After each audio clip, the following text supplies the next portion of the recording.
Hello hi అండి, అందరూ ఎలా ఉన్నారు? నేనైతే చాలా బాగున్నాను. మీరు కూడా బాగుండాలని కోరుకుంటున్నాను. ఈరోజు నేను చూపించబోయేది ఏంటంటే ఫ్రై కూర కారం అండి.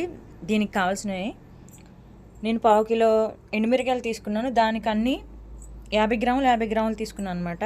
ధనియాలు ధనియాలు 50 గ్రాములు, మెంతులు 1 స్పూను, ఆవాలు 2 స్పూన్లు, మినపప్పు 50 గ్రాములు, వేరుశనగ గుళ్ళు 50 గ్రాములు, తెల్ల నువ్వులు 50 గ్రాములు, పచ్చనిపప్పు 50 గ్రాములు. నేను ఇక్కడ వీడియోలో చూపించే అన్ని 50 గ్రాములేనండి. చూసారు కదా. తర్వాత చిటికెడంతా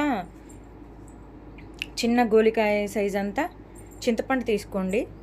అలాగే వెల్లుల్లిపాయలు కూడా తీసుకోండి. అన్నీ దోరగా వేయించి పక్కన పెట్టుకోండి.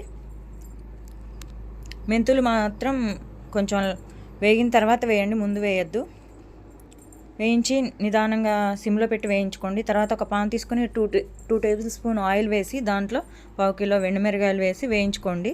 అలాగే వేయించుకున్న వాటిని ఒక ప్లేట్లో తీసుకొని పక్కన పెట్టుకొని ఇవి ఇందాక వేయించినవి చల్లారిపోయిన తర్వాత ఒక మిక్సీ జార్ తీసుకొని అందులో ఎండుమిరకాయలు త్వరగా మెత్తగా అవడానికి సాల్ట్ వేసుకోండి. రాక్ సాల్ట్, కల్లుప్పు వేసుకోండి, మెత్తగా నలుగుతాయి. ఇవి మెత్తగా నలిగిన తర్వాత ఇవి చల్లారిపోయిన తర్వాత మిక్సీలో వేసుకోండి. ఇవి 30 రోజులు నిల్వ ఉంటుందండి. ఫ్రైలోకి అయితే చాలా బాగుంటుంది. సూపర్ అంటే సూపర్ ఉంటుంది. బెండకాయలో కానీ, కాకరకాయ, దొండకాయ, అరటికాయ, వంకాయ, గుత్తి వంకాయలు అయితే ఇంకా సూపర్గా ఉంటుంది. నా మాట విని ఒక్కసారి ట్రై చేయండి. మీ పిల్లలు కూడా చాలా ఇష్టంగా తింటారు. ఫ్రైలో చాలా చాలా బాగుంటుందండి.